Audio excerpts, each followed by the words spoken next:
10 interesting facts you should know about Austria. Austria, this country of long-standing relations and alliances with France. Although these agreements are old-fashioned, this does not make Austria a less interesting country. Truth be told, this is a nation with a very rich heritage and often very underestimated.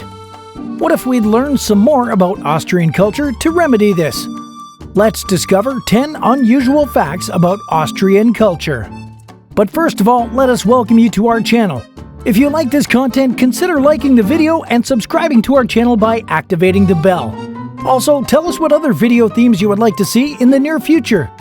With all that said and done, let's go! Number 1. One of the oldest flags. Let's start with a fact that you probably don't even know. The Austrian flag is one of the oldest national flags in use worldwide. If you don't know what the flag looks like, here it is. It consists of a white band placed between two red bands. This is an ancient flag from 1191, and it deserves a little talk about its history. The most diffused version of the origins of the flag explains that it was created in honor of Duke Leopold V. This duke was a brave fighter who died in the Third Crusade of the Battle of Acre, where several nations were fighting for the Kingdom of Jerusalem. For the record, it was in this same crusade that Richard the Lionheart, the Duke of Normandy, participated in. Let's go back to the Austrian flag. What's the meaning of the colors and the bands present on it? Well, it's not that profound. In fact, this flag represents Duke Leopold's tunic. The white stripe is therefore his clothing, while the two red stripes represent bloodstains due to the wounds inflicted on him.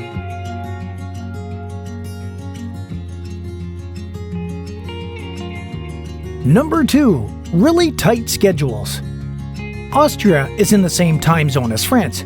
However, the timetables of the country can sometimes be confusing. Let's say it's better to start in the morning if you're visiting Austria, because it's a country that lives mainly at this time of day. For example, administrations open very early, often around 7 a.m., and therefore close early around 1 p.m., and it doesn't stop there. Besides being tight, the timetables are very strange. There are stores that close at 5:32 p.m. sharp, for example, without really knowing why. Few of the restaurants are open until late at night, or even open on weekends. These hours are reflected everywhere in the rhythm of life of Austrians.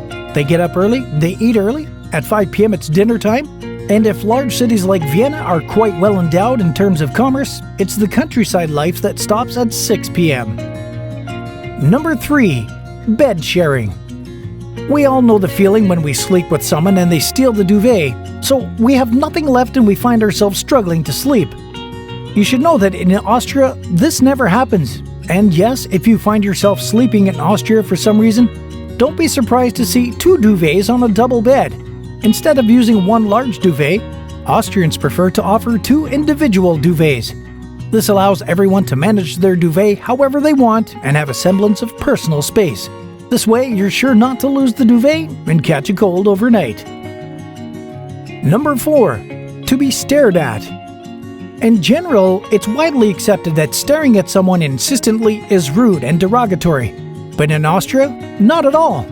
Obviously, it depends on what the expression you put on your face when you're looking at this person, but if you stare at someone without passing judgment, you won't be frowned upon or taken back.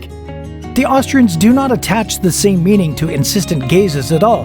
If you look at someone that way, they've caught our attention, even our admiration. Also, when you raise a toast, you have to dare to look people straight in the eye, because running away from someone's gaze is bad luck. It is even said that if we are embarrassed when someone looks at us intently, it's because we're not yet used to Austrian behavior. Number 5. There are no shutters in Austria. You heard right. Austrian homes and buildings are not fitted with shutters. Instead, the population mainly uses curtains, and sometimes nothing at all. So maybe that's why the day starts so early in Austria. Since people don't have shutters, they've gotten into the habit of getting up with the sunrise. Anyway, this is only a guess, and we haven't found anything that could explain the lack of shutters in the country.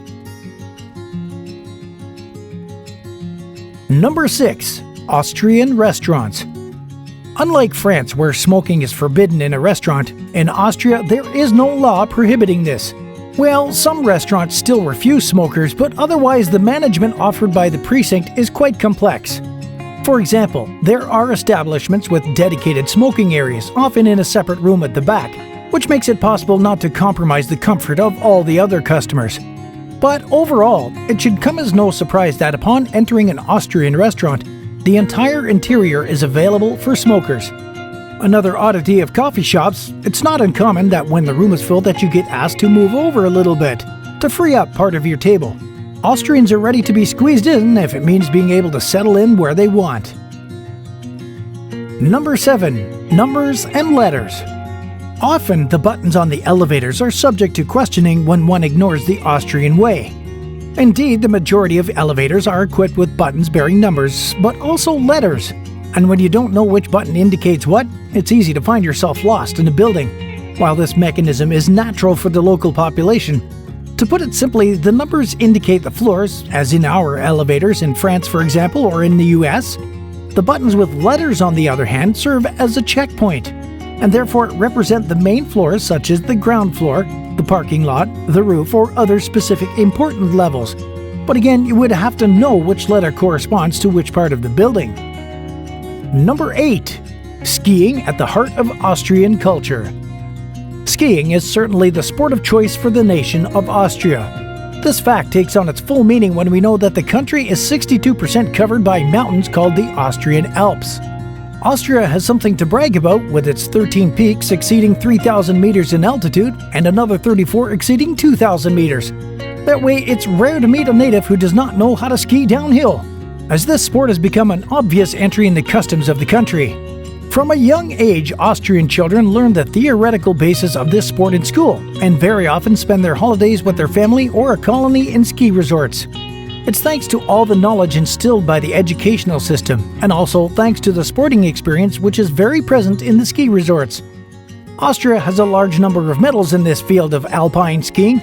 We remember the name of Marcel Hirscher, who is the only case in history to have won the Ski World Cup 6 times.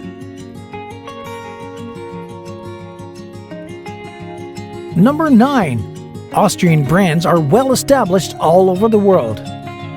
With a truly strong tourism sector and a high-yielding agriculture, Austria benefits with cutting-edge industrial networks. What's more, its geographical location has enabled it to benefit financially from the enlargement of the European Union.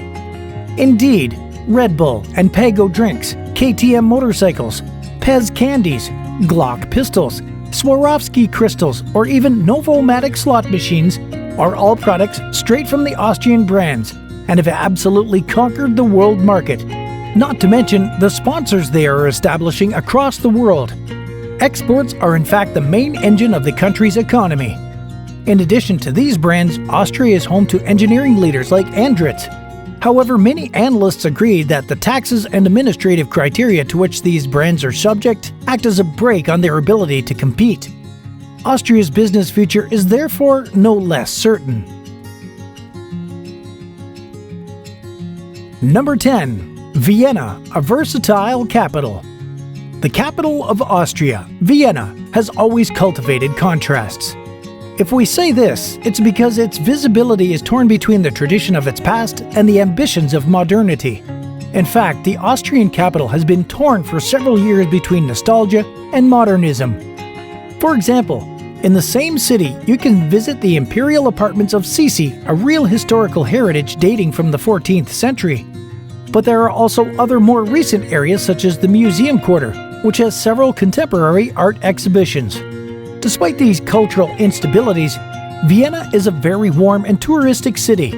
In summer, the Danube River becomes a welcoming beach, and in winter, the streets are all more decorated than the others. And again, if the traditional cafes are a landmark for the population, the capital is opening up more and more to coffee shops, which shows that the versatility of this city stands out in all possible respects. Our video ends on this inspiring note. Did you like it? If so, be sure to let us know by leaving a like and subscribing to our channel.